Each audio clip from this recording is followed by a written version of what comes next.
ಅರ್ಚನಾ ಮದುವೆಯಾಗಿ ಅತ್ತೆ ಮನೆಗೆ ಬಂದಾಗ ಹೊಸ ಮನೆಯಲ್ಲಿ ಎಲ್ಲರನ್ನ ಸಂತೋಷವಾಗಿಡುವುದೇ ಒಳ್ಳೆಯ ಸೊಸೆಯ ಗುರುತು ಎಂದು ಅವಳಿಗೆ ಕಲಿಸಲಾಗಿತ್ತು.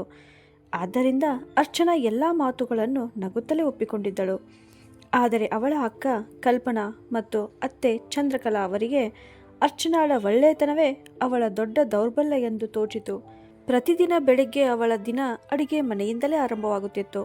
ಅರ್ಚನಾ ಬೆಳಗ್ಗೆ 5 ಗಂಟೆಗೆ ಎದ್ದು ಮನೆಯವರೆಲ್ಲರಿಗೂ ಚಹಾ ಮತ್ತು ಉಪಹಾರ ತಯಾರಿಸುತ್ತಿದ್ದಳು. ಆದರೆ ಅಷ್ಟರಲ್ಲಿಯೇ ಅಕ್ಕ ಕಲ್ಪನಾ ಅಡುಗೆ ಮನೆಗೆ ಬಂದರೆ ಮೊದಲ ಮಾತೆ ಯಾವುದಾದರೂ ಒಂದು ತಪ್ಪನ್ನು ಹುಡುಕುವುದಾಗಿತ್ತು. ಅಯ್ಯೋ ಅರ್ಚನಾ, ಚಹಾದಲ್ಲಿ ಶುಂಠಿ ಸ್ವಲ್ಪ ಜಾಸ್ತಿಯಾಗಿದೆ. ಇಷ್ಟು ಸಣ್ಣ ವಿಷಯವು ನಿನಗೆ ಅರ್ಥವಾಗುವುದಿಲ್ಲವೇ? ಗೊತ್ತಿಲ್ಲ, ತವರು ಮನೆಯಿಂದ ಏನು ಕಲಿತು ಬಂದಿದ್ದೀಯೋ ಎಂದು ಕಲ್ಪನಾ ಮುಖ ಸಿಂಡಿರಿಸಿಕೊಂಡು ಹೇಳಿದಳು. ಅರ್ಚನಾ ಎಂದಿನಂತೆ ಮುಗುಳ್ನಗುತ್ತಾ, ಸರಿ ಅಕ್ಕ, ಮುಂದಿನ ಸಲ ಗಮನ ಕೊಡುತ್ತೇನೆ ಎಂದು ಹೇಳಿ ವಿಷಯವನ್ನು ಅಲ್ಲಿಗೆ ಮುಗಿಸುತ್ತಿದ್ದಳು. ಕಾಲ ಕಳೆದಂತೆ ಎಲ್ಲವೂ ಸರಿಯಾಗುತ್ತದೆ ಎಂಬ ನಂಬಿಕೆಯಿಂದ ಅವಳು ಪ್ರತಿಯೊಂದು ಟೀಕೆಯನ್ನು ಸಹಿಸಿಕೊಂಡಳು. ಆದರೆ ನಿಜವಾದ ಪರೀಕ್ಷೆ ಇನ್ನೂ ಆರಂಭವಾಗಬೇಕಿತ್ತು. ಮಧ್ಯಾಹ್ನ ಎಲ್ಲರೂ ಹಾಲ್ನಲ್ಲಿ ಕುಳಿತಿದ್ದಾಗ ಅತ್ತೆ ಚಂದ್ರಕಲಾ ಅವರು ತಮ್ಮ ಮಗಳು ಬರಲಿರುವ ವಿಷಯವನ್ನು ಪ್ರಸ್ತಾಪಿಸಿದರು. ಅವರು ಅರ್ಚನಾಳ ಕಡೆ ನೋಡಿ, ನೋಡು ಅರ್ಚನಾ, ಮುಂದಿನ ವಾರ ನಿನ್ನ ನಾದಿನಿ ಶಾಂತಲ ಬರುತ್ತಾಳೆ. ಅವಳಿಗೆ ಪನ್ನೀರ್ ಪಲ್ಲೆ ಮತ್ತು ಕಚೋರಿ ತುಂಬ ಇಷ್ಟ. ಚೆನ್ನಾಗಿ ಮಾಡು, ಇಲ್ಲದಿದ್ದರೆ ಅಳಿಯನ ಮುಂದೆ ನಮ್ಮ ಮಾನ ಹೋಗುತ್ತದೆ. ದೊಡ್ಡ ಸೊಸೆ ಕಲ್ಪನಾ ದೊಡ್ಡ ಮನೆಯ ಮಗಳು, ಅವಳಿಗೆ ಈ ಕೆಲಸಗಳ ಅಭ್ಯಾಸವಿಲ್ಲ. ಆದರೆ ನೀನು ಇವೆಲ್ಲವನ್ನ ನೋಡಿಕೊಳ್ಳಬಹುದು ಎಂದರು. ಇಬ್ಬರು ಸೊಸೆಯರ ನಡುವೆ ಇಷ್ಟು ಸ್ಪಷ್ಟವಾದ ಭೇದ ಭಾವವನ್ನು ನೋಡಿ ಅರ್ಚನಾಳ ಮನಸ್ಸು ಒಡೆದು ಹೋಯಿತು. ಕಲ್ಪನಾ ದೊಡ್ಡ ಮನೆಯ ಮಗಳು ಎಂದು ಕೆಲಸ ಮಾಡುವುದಿಲ್ಲ, ಹಾಗಾದರೆ ನಾನು ಎಂದು ಮನಸ್ಸಿನಲ್ಲಿಯೇ ಯೋಚಿಸುತ್ತಾ ಅವಳು ತನ್ನ ಗಂಡ ಸಂತೋಷನ ಕಡೆ ನೋಡಿದಳು. ಸಂತೋಷ್ ಲ್ಯಾಪ್ಟಾಪ್ನಲ್ಲಿ ಕೆಲಸ ಮಾಡುತ್ತಿದ್ದ. ಮನೆಯಲ್ಲಾದ ಈ ಮಾತುಗಳನ್ನೆಲ್ಲ ಅವನು ಕೇಳಿದ್ದರೂ ಏನು ಹೇಳದೆ ತನ್ನ ಕಣ್ಣುಗಳನ್ನು ಪರದೆಯ ಮೇಲೆ ನೆಟ್ಟಿದ್ದ. ಎಂದಿನಂತೆ ಮನೆಯ ಈ ವಿಷಯಗಳೆಲ್ಲ ಮಹಿಳೆಯರ ನಡುವಿನ ವಿಷಯ ಎಂದುಕೊಂಡು ಅವನು ಮೌನವಾಗಿದ್ದ. ಕೊನೆಗೂ ನಾದಿನಿ ಶಾಂತಲಾ ಮತ್ತು ಅಳಿಯ ಜಯಂತ್ ಬರುವ ದಿನವೂ ಬಂದಿತು. ಅರ್ಚನಾ ಬೆಳಗ್ಗೆಯಿಂದಲೇ ಅಡುಗೆ ಕೆಲಸದಲ್ಲಿ ತೊಡಗಿದ್ದಳು. ಕಚೋರಿ, ಪನ್ನೀರ್ ಪಲ್ಯ, ರೈತ ಮತ್ತು ಸಿಹಿ ತಿನಿಸು ಎಲ್ಲವನ್ನೂ ತನ್ನ ಕೈಯಾರೆ ಪ್ರೀತಿಯಿಂದ ತಯಾರಿಸಿದ್ದಳು. ಮಧ್ಯಾಹ್ನ ಎಲ್ಲರೂ ಊಟಕ್ಕೆ ಕುಳಿತಾಗ ಅರ್ಚನಾ ಬಿಸಿ ಬಿಸಿ ಕಚೋರಿಗಳನ್ನು ಕರೆದು ಎಲ್ಲರಿಗೂ ಬಡಿಸುತ್ತಿದ್ದಳು. ಅಷ್ಟರಲ್ಲಿ ಏಕಾಏಕಿ ಕಲ್ಪನಾ ಜೋರಾಗಿ ತನ್ನ ತಟ್ಟೆಯನ್ನು ಕೆಳಗೆ ಇಟ್ಟು, ಅಯ್ಯೋ, ಇದು ಕಚೋರಿನಾ ಅಥವಾ ಕಲ್ಲ? ಒಳಗಡೆ ಇನ್ನೂ ಸರಿಯಾಗಿ ಬೆಂದೇ ಇಲ್ಲ ಅರ್ಚನಾ. ಅಡುಗೆ ಮಾಡಲು ಮನಸ್ಸಿಲ್ಲದಿದ್ದರೆ ಮೊದಲೇ ಹೇಳಬಹುದಿತ್ತಲ್ಲ. ಅತಿಥಿಗಳ ಮುಂದೆ ನಮ್ಮನ್ನು ಅವಮಾನ ಮಾಡುವ ಅಗತ್ಯ ಏನಿತ್ತು ಎಂದು ಕೋಪದಿಂದ ಹೇಳಿದಳು. ಕಲ್ಪನಾಳ ಮಾತು ಕೇಳಿದ ಅತ್ತೆ ಚಂದ್ರಕಲಾ ಅವರು ಕೂಡ ಯೋಚಿಸದೆ ಅವಳ ಮಾತಿಗೆ ಬೆಂಬಲ ನೀಡಿದರು. ಬೆಳಿಗ್ಗೆಯೇ ಜಾಗೃತಿಯಿಂದ ಮಾಡು ಎಂದು ಹೇಳಿದ್ದೆ, ಆದರೆ ಇದಕ್ಕೆ ತನ್ನ ಹೊಗಳಿಕೆ ಕೇಳಿಸಿಕೊಳ್ಳುವ ಹುಚ್ಚು. ಅಡುಗೆ ಮನೆಗೆ ಹೋಗಿ ಮಹಾರಾಣಿಯಂತೆ ತಿರುಗಾಡುವುದು ಮಾತ್ರ ಗೊತ್ತು, ಸರಿಯಾಗಿ ಕೆಲಸ ಮಾಡಲು ಬರುವುದೇ ಇಲ್ಲ ಅಂದರು. ನಾದಿನಿ ಶಾಂತಲಾ ಮತ್ತು ಅಳಿಯ ಜಯಂತ್ ಅವರ ಎದುರೇ ಅರ್ಚನಾಳನ್ನು ಹೀಗೆ ಅವಮಾನ ಮಾಡಲಾಗುತ್ತಿತ್ತು.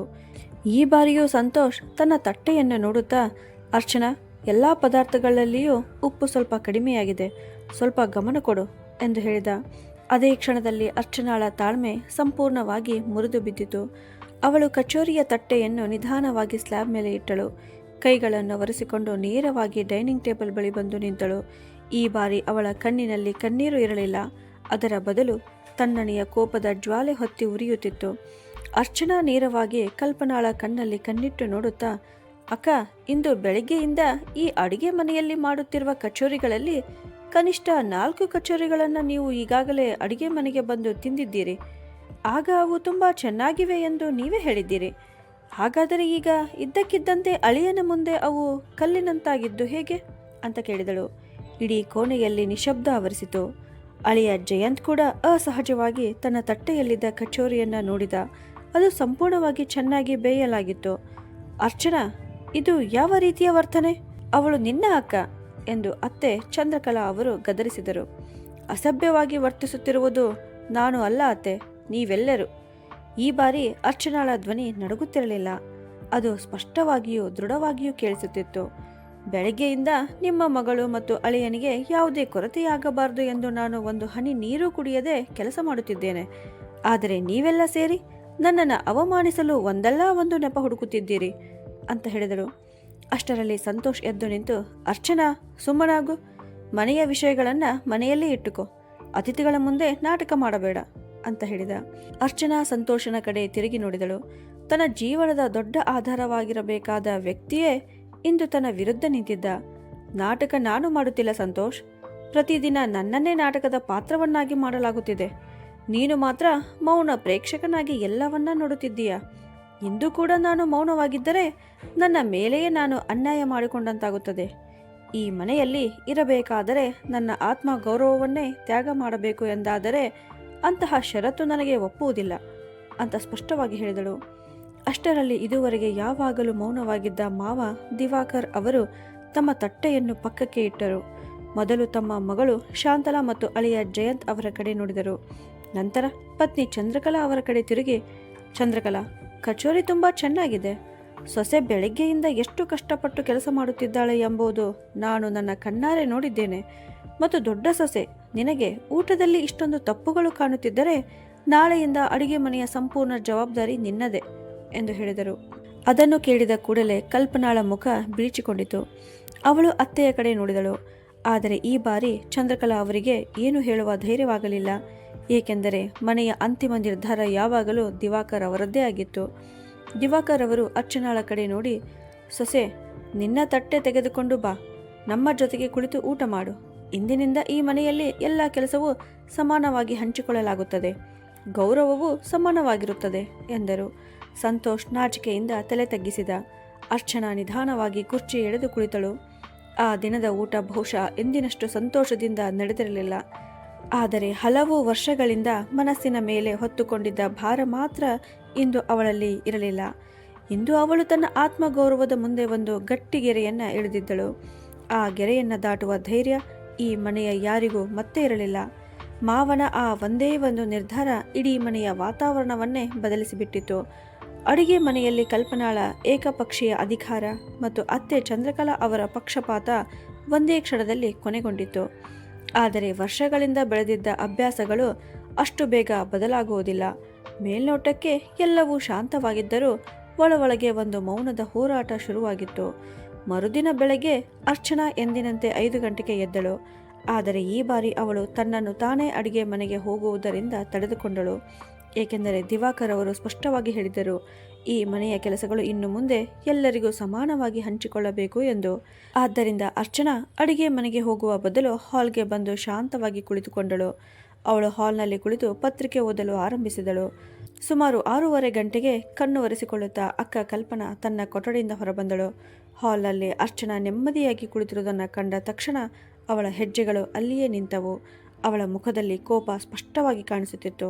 ಆದರೆ ಹಿಂದಿನ ದಿನ ನಡೆದ ಘಟನೆಯ ನಂತರ ನೇರವಾಗಿ ಏನಾದರೂ ಹೇಳುವ ಧೈರ್ಯ ಅವಳಿಗೆ ಇರಲಿಲ್ಲ. ಅವಳು ನೇರವಾಗಿ ಅತ್ತೆ ಚಂದ್ರಕಲಾ ಅವರ ಕೊಠಡಿಗೆ ಹೋದಳು. ಸ್ವಲ್ಪ ಹೊತ್ತಿನಲ್ಲಿಯೇ ಚಂದ್ರಕಲಾ ಅವರು ಹೊರಬಂದು ಅಡಿಗೆ ಮನೆಗೆ ಹೋಗಿ ಪಾತ್ರೆಗಳನ್ನು ಜೋರಾಗಿ ಬಡಿದುಕೊಳ್ಳುತ್ತಾ ಕೆಲಸ ಮಾಡಲು ಆರಂಭಿಸಿದರು. ಸೊಸೆಗಳ ಕಾರಣದಿಂದ ಅತ್ತೆಯ ಕೆಲಸ ಮಾಡಬೇಕಾಗಿದೆ ಎಂಬುದು ಅರ್ಚನಾಳಿಗೆ ಪರೋಕ್ಷವಾಗಿ ತಿಳಿಸುವ ಪ್ರಯತ್ನ ಅದಾಗಿತ್ತು. ಅರ್ಚನಾಳಿಗೆ ಎಲ್ಲವೂ ಅರ್ಥವಾಗುತ್ತಿತ್ತು. ಅವಳು ಅಡಿಗೆ ಮನೆಗೆ ಬಂದು ಶಾಂತ ಧ್ವನಿಯಲ್ಲಿ, ಅತ್ತೆ, ಅಪ್ಪಾಜಿ ನಿನ್ನೆ ಕೆಲಸವನ್ನು ಸಮಾನವಾಗಿ ಹಂಚಿಕೊಳ್ಳಬೇಕು ಎಂದು ಹೇಳಿದ್ದರು. ಅಕ್ಕ ಮತ್ತು ನಾನು ಸೇರಿ ಎಲ್ಲವನ್ನ ನೋಡಿಕೊಳ್ಳುತ್ತೇವೆ, ನೀವು ತೊಂದರೆ ಪಡಬೇಕಾಗಿಲ್ಲ ಅಂತ ಹೇಳಿದಳು. ಚಂದ್ರಕಲಾ ಅವರು ಅವಳ ಕಡೆ ನೋಡದೆ ವ್ಯಂಗ್ಯವಾದ ಧ್ವನಿಯಲ್ಲಿ, ಬಿಡು ಸೊಸೆ, ನಮ್ಮ ಕಾಲವು ಹೀಗೇ ಬಂದಿದೆ. ಈಗ ನಾವು ಸೊಸೆಗಳನ್ನು ಕೇಳಿಕೊಂಡೇ ಕೆಲಸ ಮಾಡಬೇಕಾಗಿದೆ. ನಿಮ್ಮಂಥ ಓದಿದ ಹುಡುಗಿಯರು ಮನೆ ಕಟ್ಟಲು ಬರುವುದಿಲ್ಲ, ಮನೆ ಒಡೆಯಲು ಬರುತ್ತಾರೆ ಅಂತ ಹೇಳಿದರು. ಅಷ್ಟರಲ್ಲಿ ಹಿಂದಿನಿಂದ ಮಾವ ದಿವಾಕರ್ ಅವರ ಧ್ವನಿ ಕೇಳಿಸಿತು. ಚಂದ್ರಕಲಾ, ಸರಿ ಇದ್ದುದನ್ನು ಸರಿ ಎಂದು, ತಪ್ಪಿದ್ದುದನ್ನು ತಪ್ಪು ಎಂದು ಹೇಳುವುದೇ ಮನೆ ಒಡೆಯುವುದು ಎಂದಾದರೆ ಅಂತಹ ಮನೆ ಒಡೆದು ಹೋಗುವುದೇ ಒಳ್ಳೆಯದು. ಅರ್ಚನಾ ಯಾವುದೇ ತಪ್ಪು ಮಾತನಾಡಿಲ್ಲ. ದೊಡ್ಡ ಸೊಸೆ ಕಲ್ಪನಾ ಎಲ್ಲಿದ್ದಾಳೆ, ಅವಳನ್ನು ಕರೆ ಅಂದರು. ಕಲ್ಪನಾ ಕೋಪದಿಂದ ಕಾಲು ಬಡಿದುಕೊಳ್ಳುತ್ತಾ ಅಡಿಗೆ ಮನೆಗೆ ಬಂದಳು. ಆ ದಿನ ಮೊದಲ ಬಾರಿಗೆ ಬೆಳಗಿನ ಉಪಹಾರವನ್ನು ಕಲ್ಪನಾಳೇ ತಯಾರಿಸಬೇಕಾಯಿತು. ಅರ್ಚನಾ ತನ್ನ ಮತ್ತು ಸಂತೋಷನ ಕೆಲಸದ ಜವಾಬ್ದಾರಿಯನ್ನು ಮಾತ್ರ ನೋಡಿಕೊಂಡಳು. ಆ ರಾತ್ರಿ ಸಂತೋಷ್ ಕೊಠಡಿಗೆ ಬಂದಾಗ ಇಬ್ಬರ ನಡುವೆ ವಿಚಿತ್ರವಾದ ಮೌನ ಆವರಿಸಿತ್ತು. ಅರ್ಚನಾ ಸುಮ್ಮನೆ ಕುಳಿತು ಪುಸ್ತಕ ಓದುತ್ತಿದ್ದಳು. ಹಿಂದಿನ ದಿನ ನಡೆದ ಘಟನೆಗಳು ಸಂತೋಷನ ಮನಸ್ಸನ್ನು ಕಾಡುತ್ತಿದ್ದವು. ಅವನು ಅರ್ಚನಾಳ ಪಕ್ಕದಲ್ಲಿ ಕುಳಿತು, ಅರ್ಚನಾ, ನಾನು ನಿನ್ನಲ್ಲಿ ಕ್ಷಮೆ ಕೇಳಬೇಕು. ನಿಜ ಹೇಳಬೇಕೆಂದರೆ ನೀನು ಪ್ರತಿದಿನ ಇಷ್ಟೊಂದು ನೋವು ಅನುಭವಿಸುತ್ತಿದ್ದೀಯೆ ಎಂಬುದು ನನಗೆ ಗೊತ್ತಿರಲಿಲ್ಲ. ಅಮ್ಮ ಮತ್ತು ಅತ್ತಿಗೆ ಹೀಗೆ ಮಾತನಾಡುವುದೇ ಅವರ ಸ್ವಭಾವ ಎಂದುಕೊಂಡಿದ್ದೆ ಎಂದನು. ಅರ್ಚನಾ ಪುಸ್ತಕವನ್ನು ಮುಚ್ಚಿ ಸಂತೋಷನ ಕಣ್ಣಲ್ಲಿ ಕಣ್ಣಿಟ್ಟು ನೋಡುತ್ತಾ, ಸಂತೋಷ್, ಗೌರವ ಇರುವವರೆಗೂ ಯಾವುದೇ ವರ್ತನೆಯನ್ನು ಸಹಿಸಬಹುದು. ಆದರೆ ಪ್ರತಿಯೊಂದು ಮಾತಿನಲ್ಲಿಯೂ ತವರು ಮನೆಯನ್ನು ಎಳೆದು ತರುವುದು, ಒಬ್ಬರ ಪರಿಶ್ರಮವನ್ನು ಕಾಲಡಿ ತುಳಿಯುವುದು, ಇವೆಲ್ಲ ಮಾನಸಿಕ ಹಿಂಸೆಯಾಗುತ್ತದೆ. ಅಕ್ಕ ಏನು ಹೇಳಿದರು ಎಂಬುದಕ್ಕಿಂತ ನನಗೆ ಹೆಚ್ಚು ನೋವಾಗಿದ್ದು ಏನೆಂದರೆ, ಎಲ್ಲವನ್ನೂ ನೋಡಿದ ನೀನು ನನ್ನ ನೋವನ್ನು ಗಮನಿಸದೆ ನಿನ್ನ ತಟ್ಟೆಯಲ್ಲಿ ಉಪ್ಪು ಕಡಿಮೆ ಇದೆ ಎಂಬುದನ್ನಷ್ಟೇ ಗಮನಿಸಿದ್ದೆ ಅಂತ ಹೇಳಿದಳು. ಸಂತೋಷ್ ನಿಧಾನವಾಗಿ ಅರ್ಚನಾಳ ಕೈ ಹಿಡಿದು, ನನಗೆ ಇನ್ನೊಂದು ಅವಕಾಶ ಕೊಡು ಅರ್ಚನಾ, ಇನ್ನು ಮುಂದೆ ನಿನ್ನನ್ನು ಯಾವತ್ತೂ ಒಬ್ಬಳನ್ನಾಗಿ ಬಿಡುವುದಿಲ್ಲ ಎಂದನು.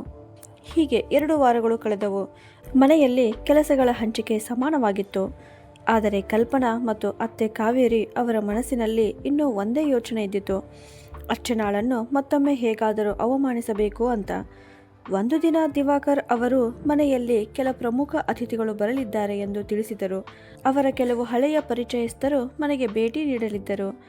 ಚಂದ್ರಕಲಾ ಅವರು ಉದ್ದೇಶಪೂರ್ವಕವಾಗಿ ಕಲ್ಪನಾಳಿಗೆ ಹೇಳಿದರು, ಇಂದು ಮನೆಗೆ ಅತಿಥಿಗಳು ಬರುತ್ತಿದ್ದಾರೆ. ಇಡೀ ಅಡಿಗೆ ಮನೆಯ ಜವಾಬ್ದಾರಿ ನೀನೇ ನೋಡಿಕೊ. ಅರ್ಚನಾಳಿಗೆ ಮನೆ ಸ್ವಚ್ಛಗೊಳಿಸುವುದು ಮತ್ತು ಅತಿಥಿಗಳಿಗೆ ಬಡಿಸುವ ಕೆಲಸ ಕೊಡು. ಆಗ ಅತಿಥಿಗಳಿಗೆ ಈ ಮನೆಯ ನಿಜವಾದ ಹೊಣೆ ಯಾರ ಕೈಯಲ್ಲಿದೆ ಎಂದು ಗೊತ್ತಾಗುತ್ತದೆ ಅಂತ. ಕಲ್ಪನಾ ತನ್ನ ಮೇಲ್ವಿಚಾರಣೆಯಲ್ಲಿ ಅಡಿಗೆ ಮಾಡಿಸಿದಳು. ಆದರೆ ತನ್ನ ಹಳೆಯ ಅಭ್ಯಾಸದಂತೆ ತಾನೇ ಕೆಲಸ ಮಾಡುವ ಬದಲು ಮೊಬೈಲ್ನಲ್ಲಿ ಬ್ಯುಸಿಯಾಗಿದ್ದಳು. ಕೆಲಸದವಳಿಂದ ಅವಸರದಲ್ಲಿ ತರಕಾರಿ ಪಲ್ಯ ಮತ್ತು ರೈತ ಮಾಡಿಸಿದಳು. ಸಂಜೆ ಅತಿಥಿಗಳು ಬಂದರು. ಊಟದ ಮೇಜು ಸಿದ್ಧವಾಗಿತ್ತು. ಅತಿಥಿಗಳು ಊಟ ಆರಂಭಿಸುತ್ತಿದ್ದಂತೆಯೇ ಒಬ್ಬರು ಕೆಮ್ಮುತ್ತಾ ನೀರು ಕುಡಿದರು. ಅಯ್ಯೋ, ಈ ತರಕಾರಿಯಲ್ಲಿ ಏನೋ ಮಣ್ಣನ್ನೇ ಹಾಕಿದ್ದೀರಾ? ಈ ರಾಯ್ತಾವು ಸಂಪೂರ್ಣ ಹುಳಿಯಾಗಿದೆ ಅಂತ ಒಬ್ಬರು ಹೇಳಿದರು. ಅದನ್ನು ಕೇಳಿದ ಚಂದ್ರಕಲಾ ಅವರ ಮುಖದ ಬಣ್ಣವೇ ಬದಲಾಯಿತು. ಪರಿಸ್ಥಿತಿಯನ್ನು ನಿಭಾಯಿಸಲು ಅವರು ತಕ್ಷಣ ಅರ್ಚನಾಳ ಕಡೆ ಬೆರಳು ತೋರಿಸಿ, ಈ ಅಡುಗೆಯನ್ನು ಚಿಕ್ಕ ಸೊಸೆ ಅರ್ಚನಾ ಎಂದು ಹೇಳಲಾರಂಭಿಸಿದರು. ಇಲ್ಲ ಚಂದ್ರಕಲಾ, ಅವರು ಮಾತು ಮುಗಿಸುವ ಮುನ್ನವೇ ದಿವಾಕರ್ ಅವರು ತಡೆದರು. ಇಂದಿನ ಅಡುಗೆ ಮನೆಯ ಸಂಪೂರ್ಣ ಜವಾಬ್ದಾರಿ ದೊಡ್ಡ ಸೊಸೆ ಕಲ್ಪನಾಳದಾಗಿತ್ತು. ಅರ್ಚನಾ ಮಧ್ಯಾಹ್ನದಿಂದ ಹಾಲ್ ಸ್ವಚ್ಛಗೊಳಿಸುವುದು ಮತ್ತು ಅತಿಥಿಗಳ ಸ್ವಾಗತದ ಸಿದ್ಧತೆಯಲ್ಲಿ ತೊಡಗಿಕೊಂಡಿದ್ದಳು ಅಂತ ಹೇಳಿದರು. ಅತಿಥಿಗಳ ಎದುರೇ ಕಲ್ಪನಾಳ ನಿರ್ಲಕ್ಷ್ಯ ಎಲ್ಲರಿಗೂ ಸ್ಪಷ್ಟವಾಯಿತು. ಅಷ್ಟರಲ್ಲಿ ಅರ್ಚನಾ ಅಡುಗೆ ಮನೆಗೆ ಹೋಗಿ ಮೊದಲೇ ಮುನ್ನೆಚ್ಚರಿಕೆಯಾಗಿ ತಯಾರಿಸಿಟ್ಟಿದ್ದ ಬಿಸಿ ಬಿಸಿ ರವೆ ಹಲ್ವಾ ಮತ್ತು ಪ್ರತ್ಯೇಕವಾಗಿ ಮಾಡಿಟ್ಟಿದ್ದ ಬೂಂದಿ ರೈತಾವನ್ನು ತೆಗೆದುಕೊಂಡು ಬಂದಳು. ಮನೆಯ ಗೌರವಕ್ಕೆ ಧಕ್ಕೆ ಬರಬಾರದು ಎಂಬ ಕಾರಣಕ್ಕೆ ಅವಳು ಮೊದಲೇ ಅವುಗಳನ್ನು ಸಿದ್ಧಪಡಿಸಿಕೊಂಡಿದ್ದಳು. ಅತಿಥಿಗಳು ಹಲ್ವಾ ತಿಂದ ನಂತರ ಅರ್ಚನಾಳನ್ನು ಹೊಗಳತೊಡಗಿದರು. ಅದ್ಭುತ, ಸೊಸೆ ಎಂದರೆ ಹೀಗಿರಬೇಕು, ಬುದ್ಧಿವಂತಳು ಹೌದು, ವಿವೇಕವಂತಳು ಹೌದು ಅಂತ. ಅತಿಥಿಗಳು ಹೋದ ನಂತರ ಕಲ್ಪನಾ ಮತ್ತು ಚಂದ್ರಕಲಾ ಅವರು ಹಾಲ್ನಲ್ಲಿ ಮೌನವಾಗಿ ಕುಳಿತಿದ್ದರು. ಅರ್ಚನಾಳನ್ನು ಕೆಳಗೆ ತೋರಿಸಲು ಹೋಗಿ ತಮ್ಮದೇ ಗೌರವವನ್ನು ತಾವೇ ಕಳೆದುಕೊಂಡಿದ್ದೇವೆ ಎಂಬುದು ಅವರಿಗೆ ಅರ್ಥವಾಗಿತ್ತು. ತಿಂಗಳುಗಳು ಕಳೆಯುತ್ತಿದ್ದವು. ಕಲ್ಪನಾಳ ವರ್ತನೆಯಲ್ಲಿ ಮೊದಲಿನಷ್ಟು ಕಹಿತನ ಇರಲಿಲ್ಲ. ಆದರೆ ಒಂದು ವಿಚಿತ್ರ ಸಂಕೋಚ ಅವಳಲ್ಲಿ ಕಾಣಿಸುತ್ತಿತ್ತು. ಯಾವಾಗಲೂ ಆದೇಶ ಕೊಟ್ಟು ಕೆಲಸ ಮಾಡಿಸಿಕೊಂಡ ವ್ಯಕ್ತಿಗೆ ಇದ್ದಕ್ಕಿದ್ದಂತೆ ಎಲ್ಲರಂತೆ ಸಮಾನವಾಗಿ ಕೆಲಸ ಮಾಡುವುದು ಅಷ್ಟು ಸುಲಭವಾಗಿರಲಿಲ್ಲ. ಅವಳು ಅಡುಗೆ ಮನೆಯಲ್ಲಿ ಅರ್ಚನಾಳ ಜೊತೆ ಹೆಚ್ಚು ಮಾತನಾಡುತ್ತಿರಲಿಲ್ಲ. ತನ್ನ ಪಾಲಿನ ಕೆಲಸ ಮುಗಿಸಿ ಸುಮ್ಮನೆ ತನ್ನ ಕೊಠಡಿಗೆ ಹೋಗುತ್ತಿದ್ದಳು. ಒಂದು ಬೆಳಗ್ಗೆ ಕಲ್ಪನಾ ಹಿಟ್ಟು ಕಲಿಯುತ್ತಾ ಆಗಾಗ ತನ್ನ ಮಣಿಕಟ್ಟನ್ನು ಒತ್ತಿಕೊಳ್ಳುತ್ತಿರುವುದನ್ನು ಅರ್ಚನಾ ಗಮನಿಸಿದಳು. ಅವಳಿಗೆ ನೋವಾಗುತ್ತಿರುವುದನ್ನು ನೋಡಿ ಅರ್ಚನಾ ಹತ್ತಿರ ಬಂದು ನಿಧಾನವಾಗಿ ಹಿಟ್ಟಿನ ಪಾತ್ರೆಯನ್ನು ತನ್ನ ಕೈಗೆ ತೆಗೆದುಕೊಂಡಳು. ಅಕ್ಕ, ಏನಾಯಿತು? ಕೈಗೆ ಏನಾದರೂ ಉಳುಕು ಆಗಿದೆಯಾ ಎಂದು ಕಾಳಜಿಯಿಂದ ಕೇಳಿದಳು. ಕಲ್ಪನಾ ತಕ್ಷಣ ತನ್ನ ಕೈಯನ್ನು ಹಿಂದಕ್ಕೆ ಎಳೆದಳು. ಅರ್ಚನಾ ಈಗ ತನ್ನನ್ನು ವ್ಯಂಗ್ಯ ಮಾಡುತ್ತಾಳೆ ಎಂದು ಅವಳಿಗೆ ಅನಿಸಿತ್ತು. ಇಲ್ಲ, ಏನೂ ಆಗಿಲ್ಲ, ನಾನು ಮಾಡಿಕೊಳ್ಳುತ್ತೇನೆ. ಇಲ್ಲದಿದ್ದರೆ ಅಪ್ಪಾಜಿ ನೋಡಿದರೆ ನಾನು ಕೆಲಸ ತಪ್ಪಿಸಿಕೊಳ್ಳುತ್ತಿದ್ದೇನೆ ಎಂದುಕೊಳ್ಳುತ್ತಾರೆ ಅಂತ ಕಲ್ಪನಾ ಅಂದಳು. ಕಲ್ಪನಾಳ ಮನಸ್ಸಿನಲ್ಲಿ ಈಗ ಭಯ ಮತ್ತು ಕೀಳರಿಮೆಯ ಭಾವನೆ ಮನೆ ಮಾಡಿದೆ ಎಂಬುದು ಅರ್ಚನಾಳಿಗೆ ಅರ್ಥವಾಯಿತು. ಅವಳು ಕಲ್ಪನಾಳ ಕೈ ಹಿಡಿದು ನಿಧಾನವಾಗಿ ಕುರ್ಚಿಯಲ್ಲಿ ಕೂರಿಸಿದಳು. ಅಕ್ಕ, ಆ ದಿನ ನಡೆದದ್ದು ಯಾರಿಗಾದರೂ ಶಿಕ್ಷೆ ಕೊಡಲು ಅಲ್ಲ. ಈ ಮನೆಯಲ್ಲಿ ಪ್ರತಿಯೊಬ್ಬರಿಗೂ ಅವರವರ ಸರಿಯಾದ ಸ್ಥಾನ ಮತ್ತು ಗೌರವವನ್ನು ನೆನಪಿಸಲು ಮಾತ್ರ. ನೀವು ಈ ಮನೆಯ ದೊಡ್ಡ ಸೊಸೆ. ನಿಮಗೆ ನೋವಾಗಿರುವಾಗ ನಾನು ನನ್ನ ಪಾಲಿನ ಕೆಲಸವನ್ನಷ್ಟೇ ಮಾಡಿ ಸುಮ್ಮನೆ ಕುಳಿತು ಬಿಟ್ಟರೆ ನನ್ನಲ್ಲಿ ಮತ್ತು ಈ ಮನೆಯ ಹಳೆಯ ವಾತಾವರಣದಲ್ಲಿ ಏನು ವ್ಯತ್ಯಾಸ ಉಳಿಯುತ್ತದೆ? ಅರ್ಚನಾಳ ಮಾತು ಕೇಳಿ ಕಲ್ಪನಾ ಆಶ್ಚರ್ಯದಿಂದ ಅವಳ ಕಡೆ ನೋಡಿದಳು. ಅಷ್ಟರಲ್ಲಿ ಅರ್ಚನಾ ಒಳಗೆ ಹೋಗಿ ನೋವು ನಿವಾರಕ ಎಣ್ಣೆಯನ್ನು ತಂದು ಕಲ್ಪನಾಳ ಮಣಿಕಟ್ಟಿಗೆ ನಿಧಾನವಾಗಿ ಹಚ್ಚುತ್ತಾ ಮಸಾಜ್ ಮಾಡಲು ಆರಂಭಿಸಿದಳು. ಕಲ್ಪನಾಳ ಕಣ್ಣಲ್ಲಿ ಕಣ್ಣೀರು ತುಂಬಿತು. ಅವಳ ಕಣ್ಣಲ್ಲಿ ಮೊದಲ ಬಾರಿಗೆ ಅರ್ಚನಾಳ ಬಗ್ಗೆ ದ್ವೇಷ ಇರಲಿಲ್ಲ. ಅದರ ಬದಲು ಸಂತೋಷದ ಕಣ್ಣೀರು ತುಂಬಿತ್ತು. ಅವಳು ನಿಧಾನ ಸ್ವರದಲ್ಲಿ, ಅರ್ಚನಾ, ನನ್ನನ್ನು ಕ್ಷಮಿಸು. ಈಗ ನನಗೆ ನನ್ನ ತಪ್ಪಿನ ಅರಿವಾಗಿದೆ. ನಿನ್ನ ಮೌನ ನಿನ್ನ ದೌರ್ಬಲ್ಯವಾಗಿರಲಿಲ್ಲ, ಅದು ನಿನ್ನ ದೊಡ್ಡತನವಾಗಿತ್ತು ಅಂತ ಹೇಳಿದಳು. ಅರ್ಚನಾ ಮುಗುಳ್ನಗುತ್ತಾ ಕಲ್ಪನಾಳ ಭುಜದ ಮೇಲೆ ಕೈ ಇಟ್ಟು, ಅಕ್ಕ, ಈ ಮನೆ ಚೆನ್ನಾಗಿರಬೇಕಾದರೆ ಎಲ್ಲರೂ ಒಬ್ಬರನ್ನೊಬ್ಬರು ಗೌರವಿಸಬೇಕು. ನಾನು ನನ್ನ ಆತ್ಮಗೌರವವನ್ನು ಕಾಪಾಡಿಕೊಳ್ಳಲು ಮಾತ್ರ ಪ್ರಯತ್ನಿಸಿದ್ದೆ. ಯಾರನ್ನಾದರೂ ನೋಯಿಸುವುದು ನನ್ನ ಉದ್ದೇಶವಾಗಿರಲಿಲ್ಲ ಅಂತ ಹೇಳಿದಳು. ಆ ದಿನದ ನಂತರ ಕಲ್ಪನಾಳಲ್ಲಿ ನಿಜವಾದ ಬದಲಾವಣೆ ಕಾಣಿಸತೊಡಗಿತು. ಆದರೆ ಅತ್ತೆ ಚಂದ್ರಕಲಾ ಅವರ ಮನಸ್ಸಿನಲ್ಲಿ ಇನ್ನೂ ತಮ್ಮ ಅಧಿಕಾರ ಕಡಿಮೆಯಾಗಿದೆ ಎಂಬ ಬೇಸರ ಉಳಿದಿತ್ತು. ಸೊಸೆಗಳ ನಡುವಿನ ಈ ಹೊಂದಾಣಿಕೆಯಿಂದ ಮನೆಯಲ್ಲಿನ ತಮ್ಮ ಪ್ರಭಾವ ಕಡಿಮೆಯಾಗಿದೆ ಎಂದು ಅವರಿಗೆ ಅನಿಸುತ್ತಿತ್ತು. ಆದ್ದರಿಂದ ಒಂದು ದಿನ ಅವರು ತಮ್ಮ ಸ್ನೇಹಿತರಿಗಾಗಿ ಮನೆಯಲ್ಲಿ ದೊಡ್ಡ ಕಿಟಿ ಪಾರ್ಟಿಯನ್ನು ಏರ್ಪಡಿಸಿದರು. ಉದ್ದೇಶಪೂರ್ವಕವಾಗಿ ನಗರದ ಅತ್ಯಂತ ದುಬಾರಿ ಹೋಟೆಲ್ನಿಂದ ಊಟವನ್ನು ಆರ್ಡರ್ ಮಾಡಿದರು. ಈ ವಿಷಯವನ್ನು ಇಬ್ಬರು ಸೊಸೆಯಂದಿರರಿಗೆ ತಿಳಿಯದಂತೆ ಮುಚ್ಚಿಟ್ಟರು. ಮನೆಯ ನಿರ್ಧಾರಗಳು ಇಂದಿಗೂ ತಮ್ಮ ಕೈಯಲ್ಲಿಯೇ ಇವೆ. ಬೇಕಾದಾಗ ಎಷ್ಟು ಬೇಕಾದರೂ ಖರ್ಚು ಮಾಡಬಹುದು ಎಂಬುದನ್ನು ತಮ್ಮ ಸ್ನೇಹಿತೆಯರಿಗೆ ತೋರಿಸಬೇಕೆಂಬುದು ಅವರ ಉದ್ದೇಶವಾಗಿತ್ತು. ಮಧ್ಯಾಹ್ನ ಅತಿಥಿಗಳೆಲ್ಲ ಬಂದರು. ಇಡೀ ಹಾಲ್ ನಗು ಮಾತುಗಳಿಂದ ಕಂಗೊಳಿಸುತ್ತಿತ್ತು. ಚಂದ್ರಕಲಾ ಅವರು ತಮ್ಮ ಸ್ನೇಹಿತರ ನಡುವೆ ಕುಳಿತು ಹೆಮ್ಮೆಯಿಂದ ಮಾತನಾಡುತ್ತಿದ್ದರು. ಅಷ್ಟರಲ್ಲಿ ಅವರ ಮೊಬೈಲ್ಗೆ ಒಂದು ಕರೆ ಬಂದಿತು. ಮೇಡಮ್, ನಮ್ಮ ವಾಹನಕ್ಕೆ ಅಪಘಾತವಾಗಿದೆ. ಎಲ್ಲ ಆಹಾರವೂ ಹಾಳಾಗಿದೆ. ಆದ್ದರಿಂದ ನಾವು ಊಟವನ್ನು ತಲುಪಿಸಲು ಸಾಧ್ಯವಾಗುವುದಿಲ್ಲ. ಇದನ್ನು ಕೇಳುತ್ತಿದ್ದಂತೆ ಚಂದ್ರಕಲಾ ಅವರ ಮುಖದ ಬಣ್ಣವೇ ಬದಲಾಯಿತು. 15ರಷ್ಟು ಅತಿಥಿಗಳು ಮನೆಯಲ್ಲಿ ಕುಳಿತಿದ್ದರು. ಆದರೆ ಬಡಿಸಲು ಊಟವೇ ಇರಲಿಲ್ಲ. ಈ ವಿಷಯ ಸ್ನೇಹಿತರಿಗೆ ಗೊತ್ತಾದರೆ ಸಮಾಜದಲ್ಲಿ ತಮ್ಮ ಮಾನ ಹಾಳಾಗುತ್ತದೆ ಎಂದು ಅವರು ಗಾಬರಿಗೊಂಡರು. ಅವರು ಓಡುತ್ತಾ ಅಡುಗೆ ಮನೆಗೆ ಹೋದರು. ಅಲ್ಲಿ ಅರ್ಚನಾ ಮತ್ತು ಕಲ್ಪನಾ ಮಾತನಾಡುತ್ತಾ ನಿಂತಿದ್ದರು. ಚಂದ್ರಕಲಾ ಅವರ ಕಣ್ಣಲ್ಲಿ ಕಣ್ಣೀರು ತುಂಬಿತ್ತು. ನಡುಗುವ ಧ್ವನಿಯಲ್ಲಿ ಅವರು, ಸೊಸೆಯರೇ, ತುಂಬ ದೊಡ್ಡ ಸಮಸ್ಯೆ ಆಗಿದೆ ಅಂತ ನಡೆದಿದ್ದ ಎಲ್ಲವನ್ನ ಹೇಳಿ ಅವರು ಅಳತೊಡಗಿದರು. ಇಂದು ನನ್ನ ಸ್ನೇಹಿತೆಯರ ಮುಂದೆ ನನ್ನ ಮಾನವೇ ಹೋಗುತ್ತದೆ. ಎಲ್ಲರೂ ಚಂದ್ರಕಲಾಳಿಗೆ ಮನೆ ನಿಭಾಯಿಸಲು ಬರುವುದೇ ಇಲ್ಲ ಎಂದು ಹೇಳುತ್ತಾರೆ ಅಂತ ಹೇಳಿದರು. ಕಲ್ಪನಾ ಮತ್ತು ಅರ್ಚನಾ ಒಬ್ಬರ ಮುಖವನ್ನು ಒಬ್ಬರು ನೋಡಿಕೊಂಡರು. ತಕ್ಷಣ ಅರ್ಚನಾ ಮುಂದೆ ಬಂದು ಚಂದ್ರಕಲಾ ಅವರ ಕಣ್ಣೀರು ಒರೆಸುತ್ತಾ, ಅತ್ತೆ, ನೀವು ಹೊರಗೆ ಹೋಗಿ ಅತಿಥಿಗಳನ್ನು ನೋಡಿಕೊಳ್ಳಿ. ಈ ಮನೆಯ ಸೊಸೆಯಂದಿರರು ಇರುವವರೆಗೂ ನಿಮ್ಮ ಮಾನಕ್ಕೆ ಯಾವತ್ತೂ ಧಕ್ಕೆ ಬರಲು ಬಿಡುವುದಿಲ್ಲ ಅಂತ ಹೇಳಿದಳು. ನಂತರ ಅವಳು ಕಲ್ಪನಾಳ ಕಡೆ ತಿರುಗಿ, ಅಕ್ಕ, ಫ್ರಿಡ್ಜ್ನಲ್ಲಿ ಪನ್ನೀರಿದೆ, ಮೈದಾ ಕೂಡ ಇದೆಯಲ್ಲವೇ ಅಂತ ಕೇಳಿದಳು. ಕಲ್ಪನಾಳ ಕಣ್ಣಲ್ಲಿಯೂ ಹೊಸ ಉತ್ಸಾಹ ಮೂಡಿತು. ಹೌದು ಅರ್ಚನಾ, ಎಲ್ಲವೂ ಇದೆ. ಏನು ಮಾಡಬೇಕು ಹೇಳು. ಇಂದು ನಾವು ಇಬ್ಬರು ಸೇರಿ ಸ್ವಂತ ಅಕ್ಕ ತಂಗಿಯರಂತೆ ಒಂದಾಗಿ ಕೆಲಸ ಮಾಡಬಹುದು ಎಂದು ಎಲ್ಲರಿಗೂ ತೋರಿಸೋಣ ಅಂತ ಹೇಳಿದಳು. ಮುಂದಿನ 1 ಗಂಟೆಯೊಳಗೆ ಅಡುಗೆ ಮನೆಯ ರುಚಿಕರವಾದ ತಿನಿಸುಗಳ ಪರಿಮಳದಿಂದ ತುಂಬಿ ಹೋಯಿತು. ಇಬ್ಬರು ಅಕ್ಕ ತಂಗಿ ಎಷ್ಟೊಂದು ಹೊಂದಾಣಿಕೆಯಿಂದ ಕೆಲಸ ಮಾಡುತ್ತಿದ್ದರು ಎಂದರೆ ವರ್ಷಗಳಿಂದ ಒಟ್ಟಿಗೆ ಅಡುಗೆ ಮಾಡುತ್ತಿದ್ದವರಂತೆ ಕಾಣುತ್ತಿತ್ತು. ಚಂದ್ರಕಲಾ ಅವರು ಅಡುಗೆ ಮನೆಯ ಬಾಗಿಲಲ್ಲಿ ನಿಂತು ತಮ್ಮ ಇಬ್ಬರು ಸೊಸೆಯರು ಹೆಗಲಿಗೆ ಹೆಗಲು ಸೇರಿಸಿ ಕೆಲಸ ಮಾಡುತ್ತಿರುವ ದೃಶ್ಯವನ್ನು ಮೌನವಾಗಿ ನೋಡುತ್ತಿದ್ದರು.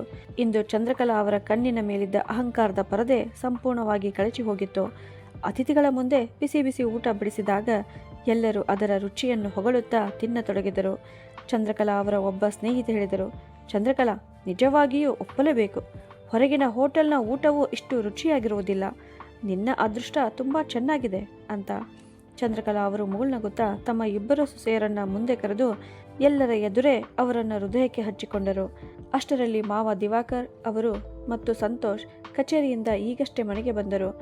ಬಾಗಿಲಿನ ಬಳಿ ನಿಂತು ಈ ದೃಶ್ಯವನ್ನೆಲ್ಲ ನೋಡುತ್ತಿದ್ದರು. ಅವರ ಕಣ್ಣಲ್ಲಿಯೂ ಸಂತೋಷದ ಕಣ್ಣೀರು ಮಿನುಗುತ್ತಿತ್ತು. ಆ ರಾತ್ರಿ ಇಡೀ ಕುಟುಂಬ ಒಟ್ಟಿಗೆ ಕುಳಿತಿದ್ದಾಗ ಚಂದ್ರಕಲಾ ಅವರು ತಮ್ಮ ಅಲ್ಮಾರಿಯಿಂದ ಲಾಕರ್ನ ಕೀಗಳನ್ನು ತೆಗೆದು ಇಬ್ಬರು ಸೊಸೆಯರ ಕೈಗೆ ಒಟ್ಟಿಗೆ ಕೊಟ್ಟರು. ಇಲ್ಲಿಯವರೆಗೂ ನಾನು ಈ ಮನೆಯ ಮೇಲೆ ಆಳಬೇಕು ಎಂದುಕೊಂಡಿದ್ದೆ. ಆದರೆ ಇಂದು ನನಗೆ ಅರ್ಥವಾಗಿದೆ, ಮನೆ ಎನ್ನುವುದು ಅಧಿಕಾರದಿಂದ ನಡೆಯುವುದಿಲ್ಲ, ಎಲ್ಲರನ್ನೂ ಜೊತೆಯಲ್ಲಿ ಕರೆದುಕೊಂಡು ಹೋಗುವುದರಿಂದ ಮಾತ್ರ ಸುಂದರ ಕುಟುಂಬ ನಿರ್ಮಾಣವಾಗುತ್ತದೆ ಅಂತ. ಅರ್ಚನಾ, ನೀನು ಎಳೆದ ಆ ಗೆರೆಯು ನಿನ್ನನ್ನು ಮಾತ್ರವಲ್ಲ, ನಮ್ಮೆಲ್ಲರನ್ನೂ ಒಡೆಯದಂತೆ ಕಾಪಾಡಿದೆ ಅಂತ ಹೇಳಿದರು. ಅದನ್ನು ಕೇಳಿದ ಅರ್ಚನಾ ಆ ಕೀಲಿಗಳನ್ನು ಮತ್ತೆ ಅತ್ತೆ ಚಂದ್ರಕಲಾ ಅವರ ಪಾದಗಳ ಬಳಿ ಇಟ್ಟು ಗೌರವದಿಂದ, ಅತ್ತೆ, ಈ ಕೀಲಿಗಳು ಯಾವಾಗಲೂ ನಿಮ್ಮ ಬಳಿಯೇ ಇರಬೇಕು. ಏಕೆಂದರೆ ಈ ಮನೆಯ ಅಡಿಪಾಯ ನೀವೇ. ನಾವು ಈ ಮನೆಯ ಗೋಡೆಗಳಷ್ಟೇ, ಒಬ್ಬರನ್ನೊಬ್ಬರು ಆಧರಿಸಿಕೊಂಡು ನಿಂತಿರುವ ಗೋಡೆಗಳು ಅಂತ ಹೇಳಿದಳು. ಚಿಕ್ಕ ಸೊಸೆಯ ಬಾಯಿಂದ ಆ ಮಾತುಗಳನ್ನು ಕೇಳಿದ ಚಂದ್ರಕಲಾ ಅವರ ಕಣ್ಣಲ್ಲಿ ಮತ್ತೆ ಕಣ್ಣೀರು ಹರಿಯಿತು. ಆ ದಿನದ ನಂತರ ಆ ಮನೆಯ ಪರಿಸ್ಥಿತಿ ಶಾಶ್ವತವಾಗಿ ಬದಲಾಯಿತು. ಇನ್ನು ಅಲ್ಲಿ ಯಾರೂ ಯಾರನ್ನೂ ಹತ್ತಿಕ್ಕೂರಾಗಿರಲಿಲ್ಲ. ಪ್ರತಿಯೊಬ್ಬರೂ ತಮ್ಮ ತಮ್ಮ ಮಿತಿ ಮತ್ತು ಪರಸ್ಪರ ಗೌರವವನ್ನು ಕಾಪಾಡಿಕೊಂಡು ಸಂತೋಷ ಮತ್ತು ಪ್ರೀತಿಯಿಂದ ಕೂಡಿದ ಸುಂದರ ಕುಟುಂಬವನ್ನು ಕಟ್ಟಿಕೊಂಡು ಬದುಕತೊಡಗಿದರು. ಹಾಗಿದ್ದರೆ ಸ್ನೇಹಿತರೆ, ನಿಮಗೆ ಈ ಕತೆ ಹೇಗೆ ಅನಿಸಿತು ಅಂತ ಕಮೆಂಟ್ ಮಾಡಿ ತಿಳಿಸಿ. ಕತೆ ಇಷ್ಟವಾಗಿದ್ದರೆ ಒಂದು ಲೈಕ್ ಕೊಟ್ಟು ನಿಮ್ಮವರಿಗೆ ಶೇರ್ ಮಾಡಿ. ಹಾಗೂ ಇದೇ ಥರ ಕತೆಗಳನ್ನು ನೋಡಲು ನಮ್ಮ ಚಾನಲನ್ನು ಸಬ್ಸ್ಕ್ರೈಬ್ ಮಾಡಿ. ಧನ್ಯವಾದಗಳು.